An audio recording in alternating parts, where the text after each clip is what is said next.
Hello everyone, welcome back to the channel. This is me with the James Mokhtar, and of course alongside Fidel Session as we gear up for match week 3. Oh, three. Yeah, right. Right. Well, last week we couldn't release the video because it was too late.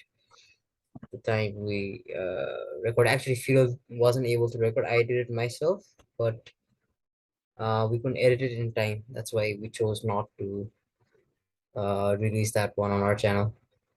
So yeah, Uh, sorry for that, but we'll move on with match week 3 then. Okay.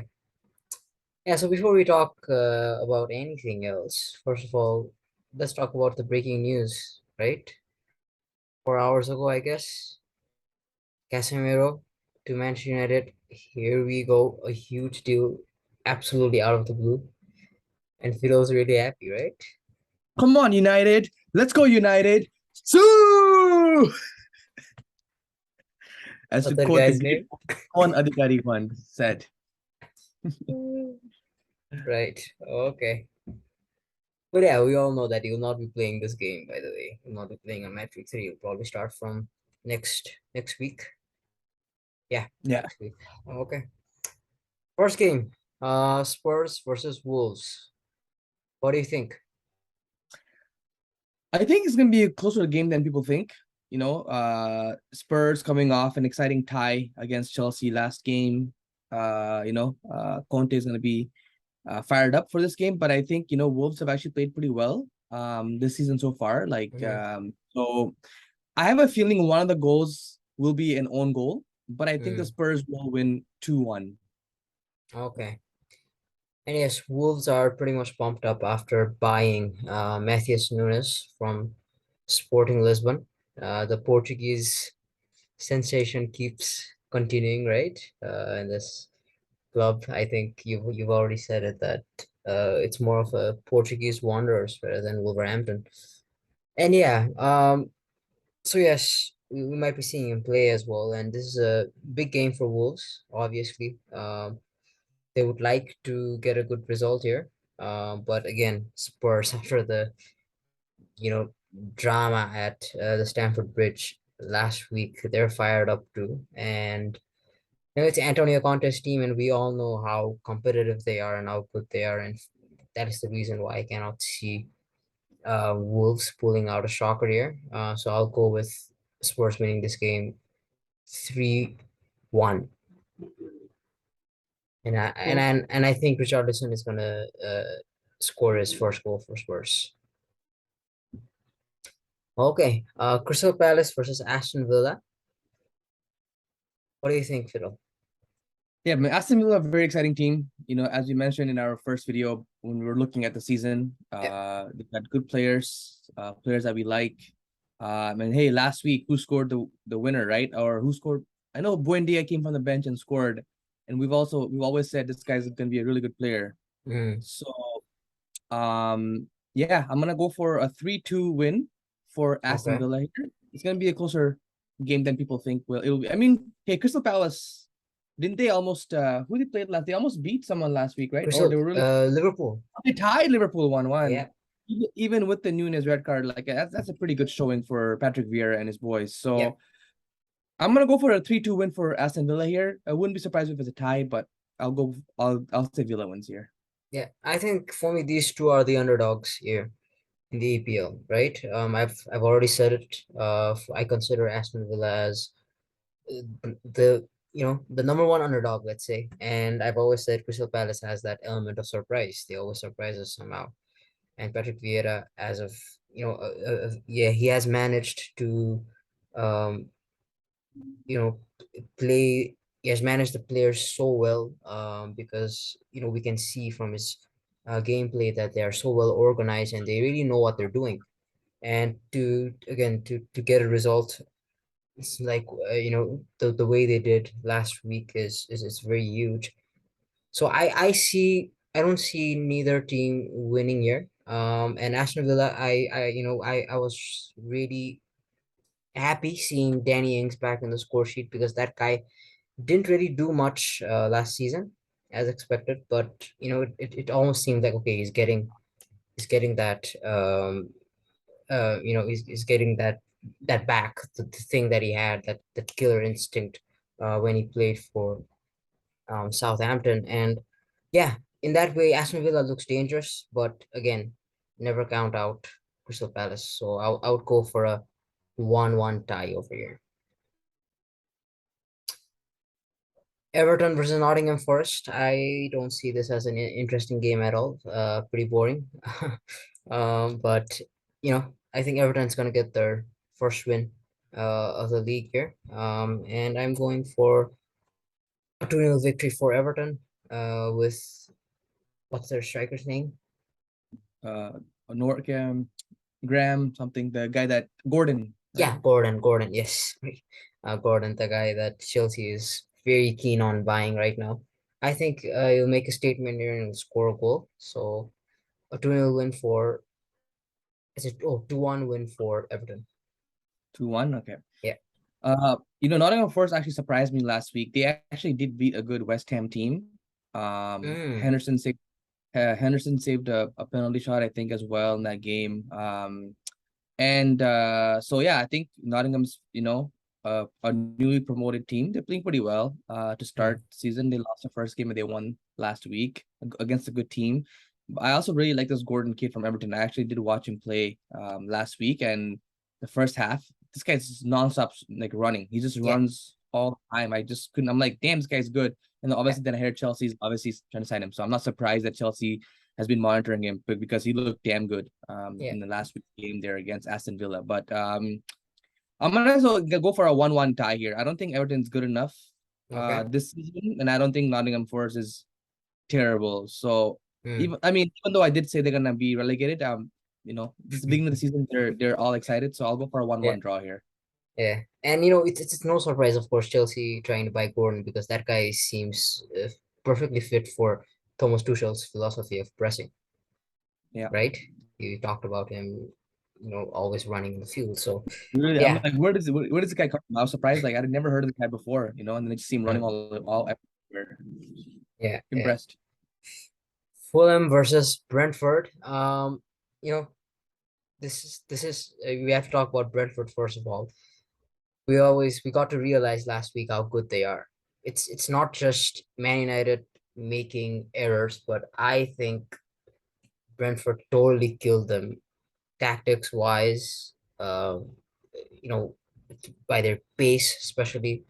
That guy, what's the guy's name? Jensen. Jensen was so good. Embuemo from the wing. Oh my goodness! Like I was shocked to see how Man United was dominated that quick in the first half. Obviously individual errors, but it was a great night for Brentford and one to remember, for a lot of years to come. And Fulham, they had a great start with Liverpool, but again last week I think they tied a game, but Mitrovic missed a Missed penalty. the penalty. Yeah, Yeah, they so drew that was not goals. Yeah. a good sign for them, especially after the tie with Liverpool and everybody expecting so much already. But yeah, Fulham, you know, for a newly promoted team, they're doing pretty well. And Brentford, as I've said, we just kept realizing how good they are, and if Thomas Frank is a great coach, and if he can put the good philosophy in them, then this Brentford team can really really excel to greater heights. So is it just in the starting of the season, or will this continue? We don't know, but as far as I know, as far as I'm concerned, I think Brentford will continue their winning ways and they'll beat Fulham 2-0. I actually have Brentford winning 2-0 as well. Mm-hmm. Well, Brentford, congrats. You guys beat us. You guys are a better team. Yeah. No complaints there. Um, See, I would have said 5-0 win for Brentford here, Mm-hmm. except Fulham has a player called Andreas Pereira. No, I'm Yes. just kidding. Of course, man. Come No, on. no, I mean, hey, maybe we'll talk about this in the United prediction, but after Yeah. McTominay came on, we didn't concede a single goal, so maybe we should have Mm. started it after all the complaints that we had. But anyways, I'm gonna say for 2-0 win as well for Brentford here, and Tony scoring perhaps a goal. Okay. Yeah, Tony hasn't scored a goal yet, so everyone's waiting for that. Leicester City versus Southampton here. Southampton hasn't had a good start, and the team is struggling. And for me, I think so many things are missing. Um, I don't think they did well enough in the transfer market as well. So Leicester, on the other hand, also didn't buy any players, and they're just trying to keep what they have. But somehow the players they have are pretty good, Madison and everybody. So I can see them beating Southampton. And I've already told you, my feeling for Southampton this season is very, very low. I don't think they're gonna do well. So I'm going with a Leicester win 3-1. 3-1. Yeah, Madison scoring two. Yeah, see, I haven't heard of Vardy at all this year. You know, I don't know where he's been. Has he been playing? Has Hmm. he been coming off the bench? Like, I just have not heard his name at all. And with all the questions surrounding Fofana, holding out a Oh move yeah. to go to Chelsea, I think it's pretty much confirmed. Like, he's not gonna play. I think Rogers even said like we're holding him out. He wants to play. He wants to go to Chelsea or whatever. So, yeah, I think this is gonna be a stalemate though. I think Madison will score. I think Ward Prowse will score, and I think this game's gonna be a tie, 2-2. Bournemouth versus Arsenal, and Gabriel Jesus has absolutely begun his season. He couldn't do it in the first game, but he did it all in the second game. So I can already see him scoring more and more and more, and Arsenal's team has improved by a lot with the arrival of Chinchenko and all these players. Gabriel Martinelli has been great, and it's just a new Arsenal and with great hopes. So I don't see them losing for some time, unless it's against a big team. So I would go with a 3-0 victory for Arsenal over here, and I think Jesus will continue his scoring ways. Yeah, I think the season of Jesus continues here. Arsenal wins again. I'm gonna go with a 3-1 scoreline though. Okay. Leeds United versus Chelsea. Now, again, Chelsea, there's great watching Conte and Tuchel go against each other, right? Angry Rant Man even called it the Rock versus Stone Cold at Yeah, WrestleMania. I think we just reported WrestleMania the next year, Tuchel versus Conte in a no disqualification match. So that'll be fun to watch. Yeah, that was a great way to describe it. So yeah, I really like that, to be honest. It's entertaining for fans as well, to see that. But it's mainly the passion. We can literally see it from these coaches. And talking about this game over here, Chelsea facing Leeds. Now, Leeds for me has not been a bad team to watch, because I kind of like their new players so far, according to what I've seen. That guy, Brendan Aronson, man, I really like that guy, that American guy. That guy's really, really fast, and he's kind of like the pacey player we see in Barcelona. So, I can see a good future for him if he keeps continuing well here.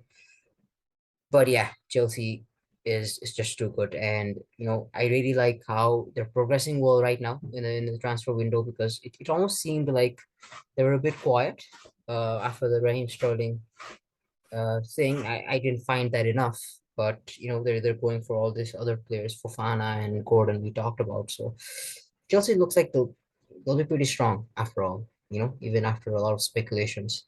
So I see Chelsea winning this game, 3-0, and I think Raheem Sterling is going to get a brace here. Yeah, I'm gonna say Chelsea wins again here. I'll go with the same scoreline as the one before, 3-1. Um, I think Havertz will score a goal here. Mm, Think and I think Aronson might score a goal here. I think last game he got unlucky with the own goal, even though that was, his it was his goal, but like it was deflected yeah, or whatever. So I'll say Chelsea wins here 3-1. Uh, yeah. yeah, okay. West Ham versus Brighton and Hove Albion. What do you reckon? West Ham, like, even though They lost last week to Nottingham Forest. I still think they're a pretty good team. So I think they'll win here. Mhm. Even though Brighton tied Newcastle and obviously they beat us the first week and they beat United. Look for Antonio to slot one in here. I'm gonna go with the 2-0 win for West Ham. Okay, whereas I'm going for a tie over here, 2-2. Yeah, I'm going for a tie over here. Because I see Brighton and West Ham kind of like in the same place. They're trying to, make a statement over here. Because West Ham hasn't started as well as they should be starting. Whereas Brighton started very well by beating United in the first game, right? But I think it's just Graham Potter when I see him. He really knows the team well, and West Ham hasn't been up to the mark, so that's the reason why I'm going for a 2-2 tie. And I'm pretty sure West Ham will get back in form, but I think it might take time. Yeah, Newcastle versus Manchester City, and now Manchester City is on absolute fire. They don't even need Bernardo Silva to start for them. He keeps coming out of the bench, and Haaland is just doing Haaland stuff. This team is just, I don't know, nothing can stop them, I guess. I did say Liverpool is going to win the league title, but I'm already regretting my my prediction over here. But who knows? Man City will win this game again. I'm going for a 2-0 victory here. Not, I don't see them scoring too many goals, but 2-0 would just do them enough. And I don't know. I don't see Alan scoring here. But I see someone like Grealish getting a goal. Yeah, this one I went back and forth. I could really see this game being like a tie, like to surprise people. Like, wow, where did Mm. Newcastle come from? Because Pope is a good goalie, right? Mm. I I I want to say tie, but I'm gonna go with a 4-1 win here for Man City. I just think they're too offensively loaded. Yeah. Um, even though even if Newcastle could win this game, like that's how I would not be surprised. But I'm gonna go for an easy win for Pep. I think Mahrez will score a goal here. Okay. Now this is the big one, the match of the week. It's is this a derby? It's a Merseyside derby, I believe they call it, right? Yeah. Liverpool versus Man United. Well, Man United versus Liverpool since they're playing at Old Trafford, and United must win or at least tie, right? Actually, sorry, it's not Manchester United. That's Everton versus Liverpool. Yeah. Sorry to correct. Yeah. That's my mistake. Okay. So United must win or die over here. If they're gonna lose this one as well, it's gonna be really, really embarrassing. But can they do it with Liverpool? What do you say, Phil? I'm gonna go for an upset here, man. Um, I think United will actually win. I think they'll be able to barely hold off Liverpool here with a 1-goal victory. At the very least, this will be a tie, Okay. but United will not lose this game. I'll bet you All on right. this. All Um, right. People seem to forget, right? United gonna get relegated. We're gonna get this. We're gonna get that. If we beat Liverpool this week, we're gonna be ahead of Liverpool after 3 games. Hmm. Can you imagine that? Right? True. Like no one talks about this. Liverpool has started the season with 2 draws. That means they have 2 points. Yeah. Man, you can win this game and have 3 points. So after 3 games, we could actually be ahead of Liverpool and having a bad season. So I'm sorry, but you know, season's still young. I get it. This is definitely a must win or a must not lose game for Man U because you don't want to be down 9 points if Arsenal or Chelsea or Man City win. Sorry. So I'm gonna go 1-0 win here. I'm gonna say someone ridiculous like that you never expect someone to score. I'm gonna say who can I say that's gonna score here? You know what? I'll say Garnacho. Harry Maguire. Maguire? Yeah. I think there will be the lineup is going to be pretty interesting. I really want to see what the lineup is going to look like because after I that think McTominay will start. horrible loss with Brentford, the lineup must change at some capacity. So I don't see Maguire even playing here. I feel like You'll play. he's gonna give Varane the chance here. What's the point of bringing a Champions League winner and you're gonna keep him on bench, right? I that for me is just not applicable for a guy like Rafael Varane, I especially think Varane will play. But I think he'll play with Maguire though. That's my opinion. Varane I and think Maguire. Okay, you don't they'll see probably Martinez slot. playing then. No, he can play midfield as well. So they could slot him up to the Casemiro role for now until he's back next week. So I could see him replacing someone like play McTominay role and then have Fred still there. Yeah, Um, I prefer him playing right back, and then I prefer Malacia coming in left. That way, Dalot hasn't been that impressive as well this season. Like no one really has, right? mm, So um, I think Maguire will play though. That guy always plays, man. Like no matter what, if anyone could bench him, that would be great. But I just don't see that. I mean, my preference would be Varane and Bailey to play, if I'm being honest. But it's not gonna happen. So yeah. Okay, so I'm expecting some new faces in the lineup, and I might even see a new formation. I don't know how Tenag's gonna look at it, but he definitely has to change something. So, but no, you're looking as Man United winning. For me, that is almost impossible. Even tying, I don't just see it. I don't know why. I think Man United will start winning once Casemiro actually starts playing. hopefully, So hopefully, yeah, I'm going for a 1-0 Liverpool win. Yeah, I'm going for a 1-0 Liverpool win, yeah. and I think it'll be at the very last minute, maybe. Yeah, I'll not say that Liverpool's gonna score right away. I think it will take time, and maybe towards the 90th minute. Um, I won't say there will be any error over here, but maybe a Van Dijk error or something. Yeah, but I don't see United winning just yet. So we're both going for a defender to score. Oh yeah, Maguire, Van Dijk. Yeah. Okay, there we have it, guys. The predictions for match week 3, and let's hope to see you guys in match week 4. Keep watching. What's that guy's name again? Mohan Adhikari. That guy's pretty funny. Shout out to Mohan Yeah. Adhikari. This video dedicated to you.